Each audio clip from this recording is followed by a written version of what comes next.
¿Reprobaste matemáticas otra vez? La voz de Eduardo Herrera cortó el silencio del comedor como un cuchillo. Tomás ni siquiera levantó la vista de su plato. La boleta escolar estaba ahí, sobre la mesa de caoba, como una sentencia de muerte. Sí, murmuró pinchando los huevos Benedict, que ya se habían enfriado. ¿Sí? Eduardo se levantó de su silla, la corbata perfectamente anudada, temblando de rabia. ¿Eso es todo lo que tienes que decir?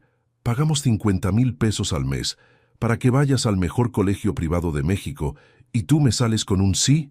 Tomás finalmente alzó la mirada. Su padre parecía un gigante furioso, con esos ojos grises que habían intimidado a medio país en las salas de juntas. Pero a él ya no le daba miedo.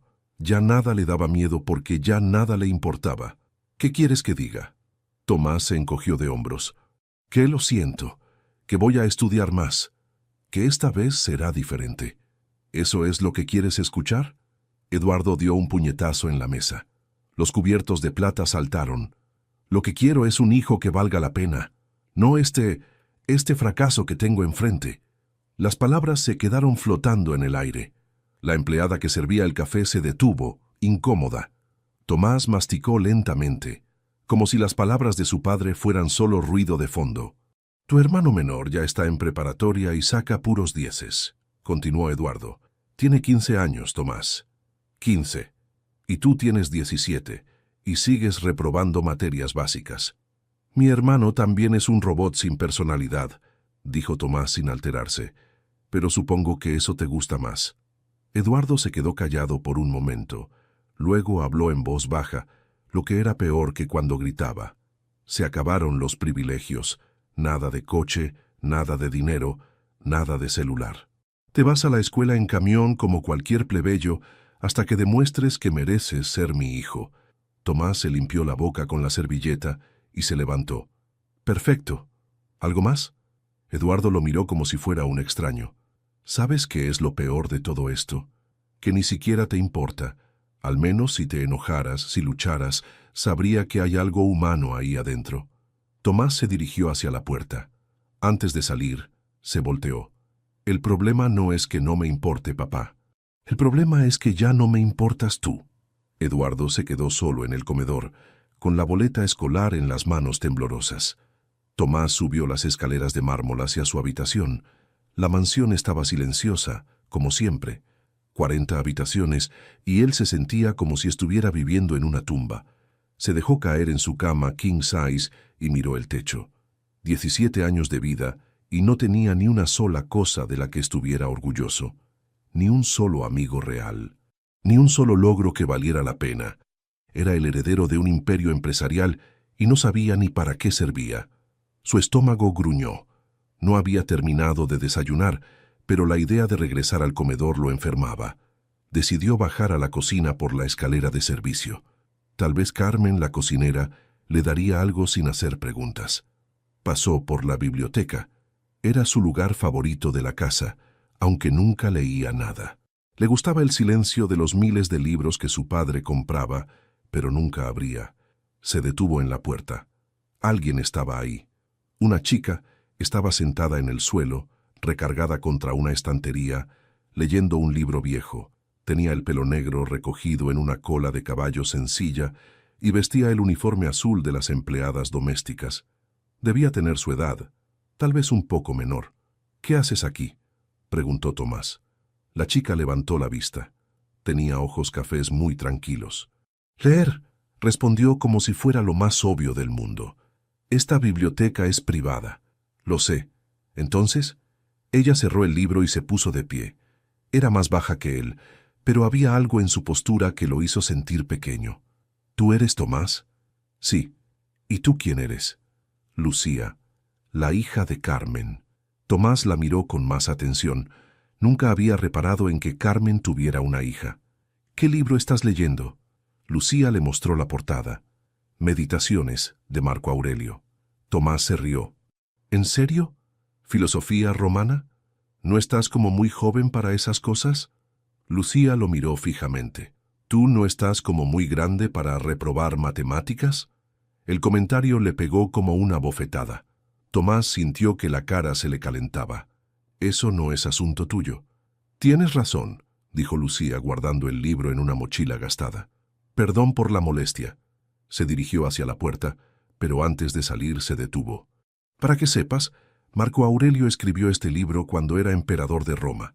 Tenía el poder absoluto sobre medio mundo, pero se levantaba cada día preguntándose cómo podía ser mejor persona. Se fue sin decir más. Tomás se quedó solo entre los libros, sintiendo por primera vez en años que alguien lo había derrotado completamente. Tomás no podía sacarse de la cabeza el encuentro con Lucía. Durante 3 días había evitado la biblioteca, pero sus palabras seguían rebotando en su mente. ¿No estás como muy grande para reprobar matemáticas? Nadie le había hablado así jamás. El lunes por la mañana llegó su castigo, sin chofer, sin BMW, sin dinero para el taxi. Eduardo había cumplido su amenaza. El camión escolar pasa a las 7 en punto, le dijo Carmen mientras le preparaba el almuerzo en una bolsa de papel, no como las loncheras de lujo que usabas antes. Tomás esperó en la esquina con la mochila colgando del hombro. Cuando llegó el camión amarillo, todos los estudiantes lo miraron como si fuera un animal de zoológico. «Miren quién anda en camión», se burló Sebastián, el hijo de uno de los socios de su padre. «¿Ya te quedaste sin dinero, princesito?» Las risas llenaron el camión. Tomás se sentó al fondo tratando de volverse invisible. En el colegio fue peor. Sus supuestos amigos lo evitaron como si la pobreza fuera contagiosa. Durante el recreo, se escondió en el baño. Se miró en el espejo y no reconoció al chico que veía. Tenía ojeras, el cabello despeinado y una expresión de derrota total. Cuando llegó a casa, fue directo a la biblioteca.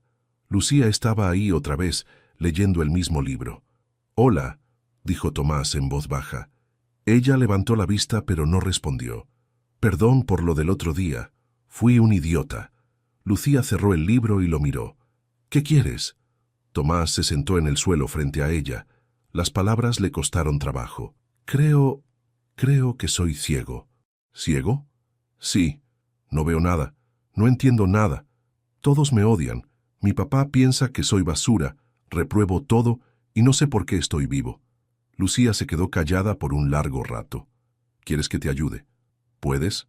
«Puedo intentarlo, pero tengo 3 condiciones». Tomás se enderezó. Era la primera vez en semanas que alguien le ofrecía algo. «Dime. Primera condición. Tienes que olvidar todo lo que crees saber. Todo. Vas a empezar desde cero, como si fueras un bebé que acaba de abrir los ojos». «Está bien». Segunda condición. Vas a hacer todo lo que te diga, sin preguntar, sin quejarte, sin discutir. Si te digo que te pares de cabeza, te paras de cabeza. Tomás dudó un momento. ¿Todo? Todo. Está bien. Lucía se acercó más a él. Tercera condición, y es la más difícil. Tienes que dejar tu orgullo en esa puerta. Aquí adentro no eres el hijo de Eduardo Herrera. No eres rico. No eres especial. Eres solo un chico que no sabe nada y quiere aprender. Tomás sintió como si algo se rompiera dentro de su pecho. Durante años había usado su apellido como un escudo. La idea de dejarlo lo aterraba. «No sé si pueda», susurró. «Entonces no puedo ayudarte». Lucía abrió su libro otra vez, como si la conversación hubiera terminado. Tomás la miró leer durante varios minutos. Pensó en su padre, en la decepción constante en sus ojos. Pensó en sus compañeros riéndose de él en el camión. Pensó en los años que tenía por delante, viviendo como un fantasma en su propia vida. «Está bien», dijo finalmente. «Acepto las 3 condiciones». Lucía sonrió por primera vez desde que la conocía. «Entonces empezamos mañana. 5 de la mañana, en el jardín». «¿Y Tomás?» «Sí. Trae ropa cómoda. No vas a necesitar tu uniforme de niño rico por un tiempo». Esa noche, Tomás no pudo dormir. No sabía en qué se había metido, pero por primera vez en meses sentía algo parecido a la esperanza. A las 5 de la mañana, el jardín de la mansión estaba sumergido en una penumbra gris. Tomás llegó con los ojos hinchados y una sudadera vieja que había encontrado en el fondo de su closet. Lucía ya estaba ahí, sentada en el pasto húmedo. «Llegas tarde», dijo sin mirarlo. «Son las 5 en punto. Llegaste después que yo. Eso es tarde». Tomás se sentó a su lado, confundido. Esperaba que le diera libros, apuntes, algo parecido a una clase normal. ¿Qué vamos a estudiar? A ver. ¿Ver qué? Lucía señaló un pedazo de tierra al lado de sus pies. Esto. Tomás miró hacia donde apuntaba. No había nada especial, solo tierra café, algunas piedras pequeñas, pasto seco. No entiendo. Exacto. No ves nada porque no sabes mirar. Observa esa tierra por 10 minutos. No hables, no preguntes. Solo mira. ¿En serio? Lucía lo fulminó con la mirada. ¿Ya olvidaste la segunda condición? Tomás se calló y clavó los ojos en el pedazo de tierra. Los primeros 5 minutos fueron torture. Su mente saltaba de un pensamiento a otro. Tenía hambre. Le dolía la espalda. Esto era ridículo. Sus amigos se burlarían si lo vieran. Pero después de un rato, algo cambió. Empezó a notar cosas que antes no veía. Las piedras tenían formas diferentes. Había pequeños insectos moviéndose entre la tierra. Una hormiga cargaba una migaja 3 veces más grande que ella. «Ya puedes hablar», dijo Lucía después de una eternidad. Vi una hormiga. ¿Qué más? Piedras, tierra, pasto seco». Lucía se levantó y caminó hacia un rosal. Le hizo una seña para que la siguiera. «¿Ves esa telaraña?» Tomás miró entre las ramas. Había una telaraña perfecta, cubierta de gotas de rocío que brillaban como diamantes. «Sí. ¿Cuántas veces has pasado por aquí?» «Miles». ¿Y nunca la habías visto?» Tomás se quedó callado. Era cierto. Había caminado por ese jardín toda su vida y nunca había notado la telaraña. «La araña que hizo esto trabajó toda la noche», continuó Lucía. «Cada hilo está perfectamente colocado. Es una obra de arte, pero la mayoría de la gente pasa de largo sin verla». Caminaron hacia la casa. Los primeros ruidos de la cocina llegaban desde las ventanas. «Escucha», le ordenó Lucía. Tomás se concentró. Escuchó a Carmen preparando el desayuno, el chisporroteo de los huevos en el sartén, el silbido de la cafetera, el chocar suave de los platos. Por primera vez, no le sonó como ruido, le sonó como música. «Mi madre lleva 15 años haciendo esa sinfonía», dijo Lucía. «Cada mañana a la misma hora. ¿Alguna vez la escuchaste?» Tomás negó con la cabeza. «Vives en tu propia casa, pero no conoces ni los sonidos que la llenan». Se dirigieron de regreso hacia donde habían empezado. El sol comenzaba a asomarse detrás de los árboles.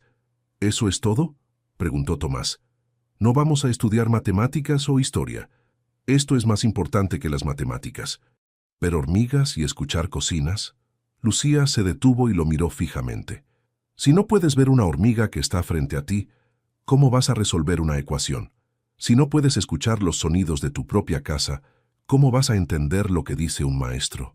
Tomás se quedó pensando mientras regresaban. Por primera vez en años había pasado una hora sin pensar en sus problemas. Su mente se sentía limpia. «Mañana a la misma hora», dijo Lucía antes de irse. Y Tomás, «¿Qué?». «Hoy, cuando vayas a la escuela, trata de ver una cosa que nunca hayas notado antes». Esa tarde, en el camión de regreso, Tomás se fijó en que el conductor tenía una foto de su familia pegada en el espejo. Era una imagen pequeña y gastada, pero el hombre la miraba cada vez que se detenía en un semáforo. Era la primera vez que se daba cuenta de que el conductor tenía nombre, familia, vida propia. Después de 2 semanas de lecciones de observación, algo extraño empezó a pasarle a Tomás. En las clases, escuchaba de verdad por primera vez. Cuando el maestro de historia hablaba sobre la Revolución Mexicana, Tomás no solo memorizaba fechas, veía las conexiones. «La revolución no empezó por las armas», le dijo a Lucía una mañana. «Empezó porque la gente ya no podía soportar la injusticia, como una olla de presión que explota». Lucía sonrió. «¿Y qué tiene que ver eso con las matemáticas?». Tomás se emocionó. Era la primera vez que veía la relación entre materias diferentes. Los números también cuentan historias. Las ecuaciones son como mapas que te llevan de un punto a otro. Esa noche, Tomás hizo algo que nunca había hecho. Estudió por gusto, pero no estudió como antes, memorizando datos sin sentido. Creó mapas mentales gigantes en las paredes de su cuarto. Conectaba la historia de México con las fórmulas matemáticas, la literatura con la ciencia. Descubrió que todo estaba conectado. La poesía de Octavio Paz Usaba la misma lógica que los teoremas de geometría. La Revolución Francesa tenía las mismas causas económicas que explicaban los problemas de matemáticas financieras. Por primera vez en su vida, estudiar no era una tortura. Era como armar un rompecabezas gigante donde cada pieza tenía sentido. Las notas empezaron a cambiar. Un 7 en matemáticas, un 8 en historia, un 9 en literatura. Sus maestros no podían creer la transformación. «Herrera está haciendo trampa», murmuró Sebastián durante el recreo. «No es posible que de la nada sea inteligente». Pero Tomás ya no se molestaba con los comentarios. Estaba demasiado ocupado descubriendo cosas nuevas. Llegó el día de las calificaciones parciales. Por primera vez en años, Tomás estaba emocionado de mostrarle algo a su padre. Había sacado puros 8s y 9s. Nada perfecto, pero un progreso real. Eduardo recibió la boleta en su oficina. La leyó 2 veces. Luego miró a Tomás con ojos fríos. «¿Con quién copiaste?» «¿Perdón? No me digas que de repente te volviste genio. ¿Quién te está ayudando? ¿Contrataste a alguien para que haga tus exámenes?» Tomás sintió como si le hubieran echado agua helada encima. «Nadie me ayudó, papá. Estudié». «¿Estudiar?» Eduardo se rió con amargura. «Tú no sabes estudiar. En 17 años nunca has abierto un libro por tu cuenta. Pero esta vez nada. Eres un tramposo como todo lo demás que has hecho en tu vida». Eduardo tiró la boleta en el escritorio. «Voy a investigar. Y cuando descubra cómo hiciste trampa, las consecuencias van a ser peores que reprobar». Tomás salió de la oficina sin decir palabra. Había esperado sorpresa, tal vez incluso un poco de orgullo, pero no esto. Nunca esto. Caminó hasta el jardín. Lucía estaba ahí, como siempre, leyendo bajo el rosal. «¿Cómo te fue?», preguntó sin levantar la vista. «Mi papá cree que hice trampa». Lucía cerró el libro. «¿E hiciste trampa?» «No». «Entonces no importa lo que él crea». «Sí importa. Es mi papá». Lucía se levantó y se sentó junto a él en el pasto. «¿Puedo contarte algo sobre mi familia?» Tomás asintió. «Mi tío Andrés trabajaba para tu papá. Era contador, muy honesto, muy trabajador. Hace 3 años lo acusaron de robar dinero de la empresa. ¿Lo hizo? No. Pero alguien necesitaba un culpable y él era perfecto. Un empleado sin apellido importante, sin conexiones, sin poder para defenderse». Tomás la miró fijamente. «¿Quién fue el verdadero ladrón?» Lucía sonrió, pero no era una sonrisa alegre. «Alguien con apellido importante, con conexiones, con poder. Alguien intocable. ¿Por eso me estás ayudando? ¿Para vengarte?» «Te estoy ayudando porque creo que puedes ser diferente». «Pero sí, Tomás. También quiero que conozcas la verdad sobre el mundo en el que vives». Esa noche, Tomás no pudo dormir. Sabía que su vida estaba a punto de cambiar para siempre. Tomás pasó 3 días dándole vueltas a las palabras de Lucía. Durante las lecciones matutinas no podía concentrarse. Su mente estaba llena de preguntas que no se atrevía a hacer. «¿Cómo se llamaba tu tío?», preguntó finalmente el viernes por la mañana. «Andrés Morales», respondió Lucía sin mirarlo. «¿Por qué?» «Solo curiosidad». Pero no era curiosidad. Era algo más profundo. Una necesidad de saber la verdad que le carcomía las entrañas. Esa tarde, esperó a que su padre se fuera a una junta. La oficina de Eduardo estaba en el 2.º piso de la mansión, siempre cerrada con llave. Pero Tomás conocía la combinación de la caja fuerte desde los 12 años. Había memorizado los números una vez que vio a su padre abrirla. El estudio olía a tabaco y poder. Los archivos estaban perfectamente organizados en gabinetes de madera oscura. Tomás encendió la computadora de su padre. También sabía la contraseña, la fecha de nacimiento de su abuelo. Buscó a Andrés Morales en los archivos de la empresa. Encontró su expediente completo. 15 años trabajando en la compañía, evaluaciones excelentes, ni una sola falta disciplinaria. Luego, de repente, la acusación: desfalco de 2 millones de pesos. Tomás leyó el reporte de la investigación interna. Según los documentos, el dinero había desaparecido de varias cuentas durante un período de 6 meses. Las transferencias estaban firmadas digitalmente con el acceso de Andrés. Pero algo no cuadraba. Las transferencias se habían hecho a horas extrañas, las 2 de la mañana, los fines de semana, días festivos. ¿Por qué alguien que robaba dinero trabajaría en horarios tan obvios? Tomás abrió los registros de acceso al edificio. Andrés no había estado en la oficina en ninguna de esas fechas. De hecho, 3 de las transferencias se hicieron cuando él estaba de vacaciones con su familia en Veracruz. Imposible, murmuró Tomás. Siguió investigando. Revisó quién más tenía acceso a las cuentas afectadas. Solo 3 personas. Su padre, el director financiero y Álvaro Jennings. El nombre le sonaba familiar. Álvaro Jennings. ¿Dónde había escuchado ese apellido? Sebastián Jennings. Su compañero de clase, el que se burlaba de él en el camión, el que lo había humillado cuando perdió sus privilegios. Tomás siguió revisando archivos. Álvaro Jennings había sido vicepresidente de finanzas hasta hace 3 años. Según su expediente, había renunciado por motivos personales exactamente una semana después de que acusaran a Andrés. Los datos empezaban a formar un patrón. Tomás conectó fechas, horarios y movimientos bancarios. Era como armar uno de sus mapas mentales, pero esta vez las piezas contaban una historia terrible. Álvaro había usado el acceso de Andrés para transferir dinero a cuentas fantasma. Luego había borrado la mayoría de las pruebas, dejando solo suficientes rastros para incriminar al contador. Cuando la investigación empezó a acercarse a él, renunció y dejó que Andrés cargara con la culpa. Tomás imprimió todo: registros bancarios, horarios de acceso, correos electrónicos entre Álvaro y su padre. Organizó las pruebas cronológicamente, como Lucía le había enseñado a organizar sus estudios. Cuando terminó, tenía un dossier completo que probaba la inocencia de Andrés y la culpabilidad de Álvaro. Pero también tenía algo más: la prueba de que su padre había sabido la verdad y había elegido proteger a Álvaro en lugar de defender a un empleado inocente. Se quedó sentado en la oficina oscura, con los documentos en las manos temblorosas. Toda su vida había creído que su padre era un hombre duro pero justo.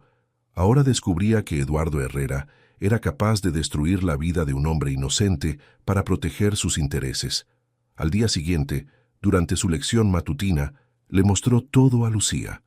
Ella leyó los documentos en silencio, las lágrimas corriendo por sus mejillas. «Mi tío perdió todo», susurró. Su trabajo, su reputación, su confianza en el mundo. Tomás apretó los puños. «Voy a arreglar esto». «¿Cómo?», confrontando a mi padre con la verdad. Tomás esperó hasta el domingo por la noche. Su padre estaba en la oficina revisando contratos como todas las noches.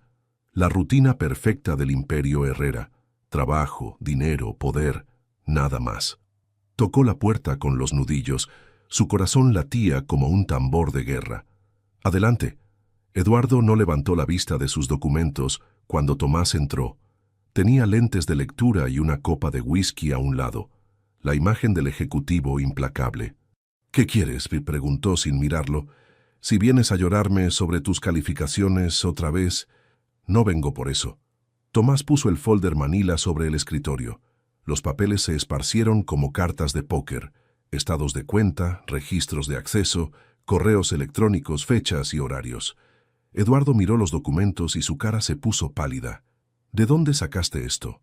«De tu computadora, de tus archivos, de la verdad que has estado escondiendo durante 3 años». Eduardo se quitó los lentes lentamente. «Tomás, no entiendes cómo funciona el mundo de los negocios». «Entiendo perfectamente», lo interrumpió. «Andrés Morales era inocente. Álvaro Jennings robó 2 millones de pesos y tú lo sabías. Álvaro era mi socio. No podía...». «¿No podías qué? ¿No podías dejar que fuera a la cárcel como se lo merecía? ¿Preferiste destruir la vida de un hombre inocente?». Eduardo se levantó de su silla. Por primera vez, Tomás no se sintió pequeño frente a él. Andrés era solo un empleado. Álvaro representaba millones en contratos, cientos de empleos. Andrés tenía familia, tenía dignidad, tenía una vida. «Era necesario», gritó Eduardo. «A veces hay que sacrificar a uno para salvar a muchos». Tomás tomó uno de los documentos y se lo mostró a su padre. ¿Era necesario que perdiera su casa? Era necesario que su esposa trabajara doble turno para mantener a su hija. Era necesario que todo el mundo pensara que era un ladrón. Eduardo se dejó caer en su silla. De repente parecía más viejo, más cansado. ¿Cómo supiste de todo esto? Lucía es la hija de Carmen. Carmen es hermana de Andrés. Eduardo cerró los ojos. La muchacha que lee en la biblioteca. La muchacha que me enseñó a ver la verdad. Hubo un silencio largo. Eduardo hojeó los documentos otra vez como si esperara que desaparecieran mágicamente. ¿Qué quieres que haga?, preguntó finalmente. Lo que debiste hacer hace 3 años. Llamar a Andrés, pedirle perdón, devolverle su reputación y que Álvaro pague por lo que hizo. Álvaro ya no está en el país, se fue a España con el dinero robado, pero su reputación sí está aquí, y la de Andrés también. Eduardo tomó su teléfono con manos temblorosas. Marcó un número que tenía memorizado. «Andrés, soy Eduardo Herrera. Sí, ya sé que no quieres hablar conmigo. No, escúchame. Tengo que pedirte perdón». Tomás escuchó la conversación completa. Su padre, el hombre más poderoso que conocía, llorando por teléfono mientras le pedía perdón a un contador que había destruido por cobardía. Cuando colgó, Eduardo estaba roto. «Mañana haré una declaración pública. Álvaro será investigado, aunque esté en España. Andrés recuperará su trabajo si quiere, con el sueldo de los 3 años que perdió». Tomás asintió. «¿Hay algo más?» «¿Qué? Me voy del colegio privado. Me voy a inscribir a la escuela pública donde estudia Lucía». Eduardo lo miró como si hubiera perdido la razón. «¿Por qué?» «Porque quiero aprender de verdad. No quiero seguir viviendo en una burbuja de mentiras». Eduardo no dijo nada. Solo miró por la ventana hacia el jardín donde su hijo había aprendido a ver el mundo por primera vez. «Está bien», murmuró. «Haz lo que creas correcto». Esa noche, por primera vez en años, padre e hijo se miraron a los ojos sin odio. El lunes por la mañana, Tomás se despertó a las 5 como siempre, pero esta vez no para encontrarse con Lucía en el jardín. Era su primer día en la escuela secundaria Benito Juárez, una escuela pública a 20 minutos de la mansión. Carmen le preparó el desayuno en la cocina, no en el comedor principal. Todo era diferente. Su uniforme era gris simple, no el blazer azul marino con escudo dorado de su antiguo colegio. «¿Estás seguro de esto, mijo?», le preguntó Carmen mientras le empacaba su almuerzo. «Completamente seguro. Los niños pueden ser crueles cuando ven que alguien es diferente». Tomás sonrió. «Ya sé lo que se siente». Llegó a la escuela en camión urbano, como cualquier estudiante normal. El edificio era viejo, las paredes necesitaban pintura, las bancas estaban rayadas. Pero había algo ahí que nunca había sentido en su colegio privado. Energía real, vida auténtica. «¿Tú eres el nuevo?», le preguntó un chico flaco con lentes. «Soy Miguel». «Tomás». «¿De dónde vienes?» «Del Colegio del Valle». Miguel silbó impresionado. «¿Y por qué te cambiaste aquí? ¿Te expulsaron?» «No, quería estudiar de verdad». Miguel se rió. «Hermano, aquí todos estudiamos de verdad. No tenemos de otra». Durante las clases, Tomás descubrió algo sorprendente. Los maestros enseñaban con pasión porque sabían que la educación era la única salida que tenían sus estudiantes. No era un juego o un requisito social, era supervivencia. La maestra de historia, la señora González, hablaba de la Revolución Mexicana como si hubiera estado ahí. Sus ojos brillaban cuando explicaba por qué Zapata luchaba por la tierra. La revolución no fue solo por política, decía, fue porque la gente tenía hambre de justicia. Tomás levantó la mano. ¿Pero no cree que las revoluciones siempre terminan traicionando a los que las empezaron? La clase se quedó callada. Nadie hacía preguntas complicadas ahí. La señora González sonrió. «Excelente pregunta. ¿Qué opinan los demás?» De repente, 30 estudiantes estaban debatiendo sobre historia, política y justicia social. No porque tuvieran que hacerlo para una calificación, sino porque les importaba. Durante el recreo, Tomás se sentó con Miguel y sus amigos. Hablaron de fútbol, de música, de sus sueños. Nadie mencionó marcas de ropa o coches de papá. «¿Qué quieres estudiar en la universidad?», le preguntó una chica llamada Andrea. «No sé. Antes pensaba que heredaría la empresa de mi papá, pero ahora quiero hacer algo que sirva para algo». «¿Cómo qué?» «Tal vez ser maestro o trabajar con organizaciones que ayuden a gente como... Se detuvo pensando en Andrés. A gente que necesita justicia. En las tardes seguía estudiando con Lucía. Pero ahora era diferente. No solo aprendía a ver, aprendía a conectar lo que veía con el mundo real. Mis compañeros tienen problemas de verdad, le contó una tarde. Algunos trabajan después de clases para ayudar a sus familias. Otros cuidan a sus hermanos menores mientras sus papás trabajan. ¿Y cómo te hace sentir eso? Avergonzado. Toda mi vida me quejé de problemas que no eran problemas. Lucía cerró su libro. No te avergüences. Úsalo. Usa tu privilegio para ayudar a los que no lo tienen. Los exámenes parciales llegaron rápido. Esta vez, Tomás no estudió para impresionar a nadie. Estudió porque quería entender, porque sus compañeros le habían enseñado que la educación era un regalo, no una carga. Cuando llegaron las calificaciones, tenía puros 9s y 10s. Pero lo más importante era que había hecho amigos de verdad, había aprendido cosas que importaban, y por primera vez en su vida se sentía útil. Miguel lo felicitó con una palmada en la espalda. Eres raro, hermano, pero me caes bien. No todos los días conoces a alguien que deja una escuela cara para venir a estudiar aquí. Esa tarde, Tomás se dirigió a casa con una sonrisa.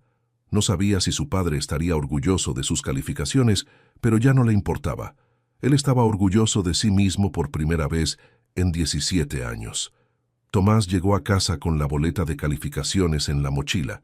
Por primera vez en su vida, no tenía miedo de mostrarle sus notas a su padre. Había sacado 10 en todas las materias, pero más importante que eso, había aprendido de verdad. Encontró a Eduardo en la sala, leyendo el periódico. En la primera plana salía una foto de él con el titular: Empresario reconoce error judicial y restituye empleado. La historia de Andrés había salido a la luz pública. Hola, papá. Eduardo levantó la vista. Se veía cansado, como si hubiera envejecido años en las últimas semanas. ¿Cómo te fue en tu primera evaluación en la escuela pública? Tomás sacó la boleta y se la entregó. Eduardo la leyó lentamente, revisando cada calificación 2 veces. 10s en todo, murmuró. ¿De dónde los copiaste? Las palabras le pegaron a Tomás como una cachetada. Había esperado que después de todo lo que había pasado, después de la verdad sobre Andrés, las cosas serían diferentes entre ellos. No los copié. Por favor, Tomás, conozco tus límites. En 17 años nunca habías sacado un 10 en nada, porque nunca me habías dado razones para intentarlo. Eduardo se levantó del sillón, la boleta todavía en sus manos. No me vengas con excusas. Sé que alguien te está ayudando. Tal vez pagaste a algún compañero ¿O qué? O tal vez tu hijo no es tan inútil como siempre creíste. Eres el mismo chico que reprobaba matemáticas básicas hace 2 meses.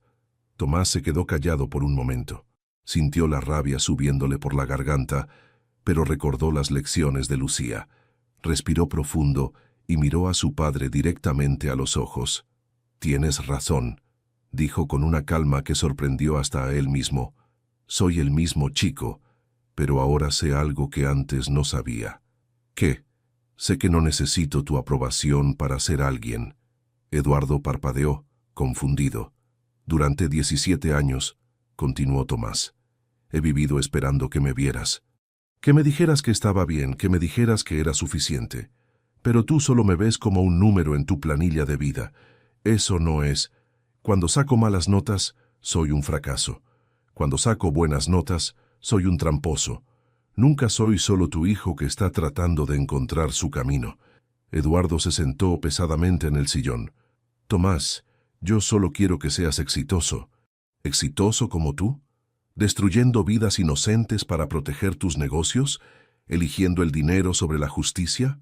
La pregunta se quedó flotando en el aire como humo tóxico. No soy perfecto, murmuró Eduardo. He cometido errores. Los errores se perdonan, papá. Lo que tú hiciste fue una decisión. Decidiste que la vida de Andrés valía menos que tu comodidad. Tomás se acercó a su padre y se arrodilló frente a él para estar a su misma altura. Pero, ¿sabes qué? Te perdono. Y voy a seguir sacando buenas notas. No para demostrarte nada, sino porque encontré algo que tú nunca me pudiste dar. ¿Qué? Un propósito. Una razón para ser mejor. Eduardo miró la boleta otra vez, luego miró a su hijo. Por primera vez, no vio al heredero rebelde que lo decepcionaba constantemente. Vio a un joven que había encontrado su propia fuerza. «¿Qué vas a hacer con tu vida?», preguntó en voz baja. «No lo sé todavía. Tal vez estudiar leyes para ayudar a gente como Andrés. Tal vez ser maestro como la señora González. Tal vez algo completamente diferente. ¿Y la empresa? La empresa va a seguir existiendo sin mí. O tal vez algún día regrese y la convierta en algo de lo que me pueda sentir orgulloso. Pero esa decisión la voy a tomar yo, no tú». Eduardo asintió lentamente. «¿Puedo preguntarte algo?» «Claro. ¿Cómo aprendiste a hablarme así? Con tanta tranquilidad».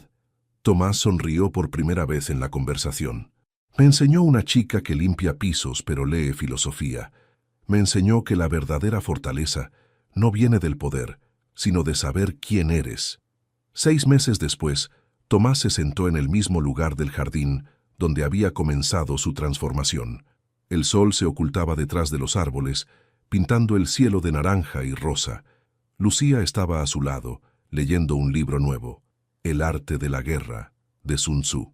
«¿Ahora estudias estrategia militar?», le preguntó Tomás con una sonrisa. «Estrategia de vida», respondió ella sin levantar la vista. «Sun Tzu decía que la mejor victoria es la que se gana sin pelear, como lo que hiciste conmigo». Lucía cerró el libro y lo miró. «¿Qué hice contigo? Me cambiaste completamente sin que me diera cuenta. Nunca peleaste conmigo, nunca me gritaste, nunca me obligaste. Solo me enseñaste a ver». El viento movió las hojas del rosal donde todavía brillaba la misma telaraña que Tomás había descubierto meses atrás. Ahora la veía todos los días y cada vez notaba algo nuevo en ella. «¿Puedo preguntarte algo que siempre he querido saber?», dijo Tomás. «Claro. ¿Por qué me elegiste a mí? Había 1000 formas más fáciles de ayudar a tu tío. Podías haber ido directamente con mi papá, o con un abogado, o haber hecho públicas las pruebas». Lucía se quedó callada por un largo rato. Cuando habló, su voz sonaba diferente, más suave. «Mi abuelo murió cuando yo tenía 10 años. Era un hombre muy sabio, aunque nunca fue a la escuela. Trabajó toda su vida como jardinero para familias ricas. ¿Como nosotros? Como ustedes. Un día le pregunté por qué no odiaba a la gente que tenía tanto mientras él tenía tan poco. ¿Sabes qué me dijo?» Tomás negó con la cabeza. Me dijo: «Mija, uno no cambia el mundo peleando con los que lo arruinaron. Esos ya están perdidos en su propia oscuridad. Uno cambia el mundo enseñando a sus hijos a ver diferente. Solo ellos tienen el poder de convencer a los reyes de que sus castelos son de arena». Tomás sintió un escalofrío en la espalda. «Entonces tú eras el hijo del rey, el único que podía cambiar las cosas desde adentro. ¿Y si no hubiera funcionado? ¿Y si hubiera sido tan arrogante que nunca hubiera aprendido?». Lucía sonrió. «Entonces habría seguido leyendo en la biblioteca hasta encontrar otra forma, pero sabía que ibas a cambiar». «¿Cómo lo sabías?». «Porque cuando te conocí vi algo en tus ojos que tu papá ya no tiene. Vi que todavía tenías curiosidad. Los ojos curiosos siempre se pueden enseñar a ver». Tomás miró hacia la mansión. A través de la ventana del estudio podía ver a su padre trabajando en la computadora. Pero ahora Eduardo no trabajaba solo para hacer dinero. Había creado una fundación para ayudar a empleados que habían sufrido injusticias laborales. Era pequeña todavía, pero era un comienzo. «¿Sabes qué es lo más extraño de todo?», dijo Tomás. «Mi papá también está cambiando. Despacio, pero está cambiando. Los castillos de arena se caen solos cuando uno deja de creer en ellos». Tomás se levantó y le extendió la mano a Lucía para ayudarla a pararse. «Tengo que irme. Quedé de estudiar con Miguel y Andrea para el examen de ingreso a la universidad». «¿Ya decidiste qué vas a estudiar?». «Derecho. Quiero abrir un despacho para ayudar a gente como tu tío». Lucía sonrió con orgullo. «Mi abuelo estaría feliz de saber que su plan funcionó». Mientras caminaban hacia la casa, Tomás se volteó una última vez hacia el jardín. La telaraña brillaba con los últimos rayos del sol. Ya no era solo una telaraña para él. Era un recordatorio de que las cosas más hermosas del mundo están ahí todos los días, esperando a que alguien se tome el tiempo de verlas realmente. Por primera vez en su vida, Tomás Herrera sabía exactamente quién era y hacia dónde iba. ¿Te identificaste con la transformación de Tomás? Esta historia nos demuestra que todos tenemos la capacidad de cambiar, sin importar de dónde vengamos o cuántos errores hayamos cometido. Como Lucía le enseñó a Tomás, a veces solo necesitamos a alguien que nos muestre cómo ver el mundo con ojos nuevos. Si esta historia te llegó al corazón, dale like y compártela con alguien que también necesite recordar que nunca es tarde para empezar de nuevo. La sabiduría del abuelo de Lucía sigue siendo poderosa. Uno cambia el mundo enseñando a los hijos a ver diferente. Si crees que más personas necesitan escuchar este mensaje de esperanza y transformación, no olvides suscribirte al canal para más historias que inspiran a crecer y reflexionar. Nos encantaría conocer tu opinión en los comentarios. Y dinos, ¿desde qué país nos estás viendo? Tu perspectiva enriquece nuestra comunidad.